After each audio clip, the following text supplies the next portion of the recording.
circle. Mama used to get in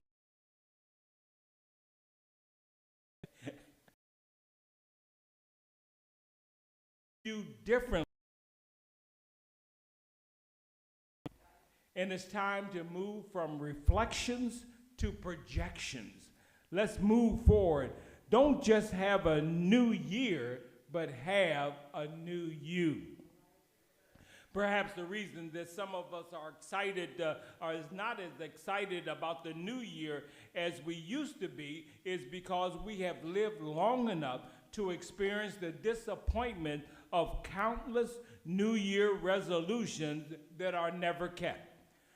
For no matter how excited we were and no matter how good our intentions were, no matter how determined we were, by Quitter's Day, which occurs on the second Friday of January, if not then certainly by Valentine's Day, the thrill, the excitement, the determination, the resolve that was present on New Year's Day is long gone.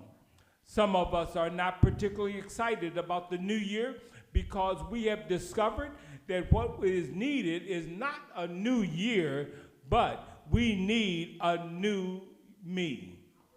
Traditionally, the new year is the time for new beginnings. It's the time when we make it a commitment to do better this year than we did last year.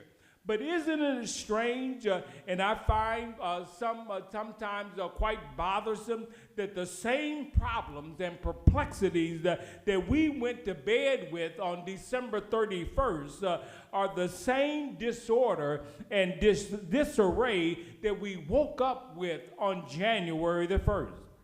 Some of the same devils that you buried last year are the same devils that you gave CPR to and resurrected this year.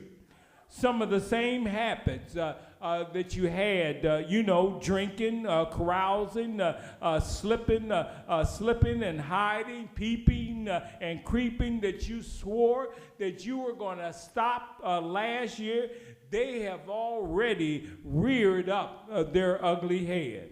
However, God has spared you another year. Somebody ought to get excited about that.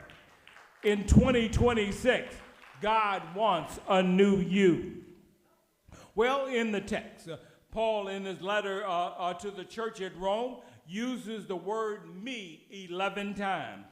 Paul is concerned about his me in his effort to explain them the sovereign grace of God, that he was unable to avoid taking a good look at his own life. The 7th chapter of Romans could be called the me chapter. Grammatically, the word me to the teacher is the objective case of a pronoun.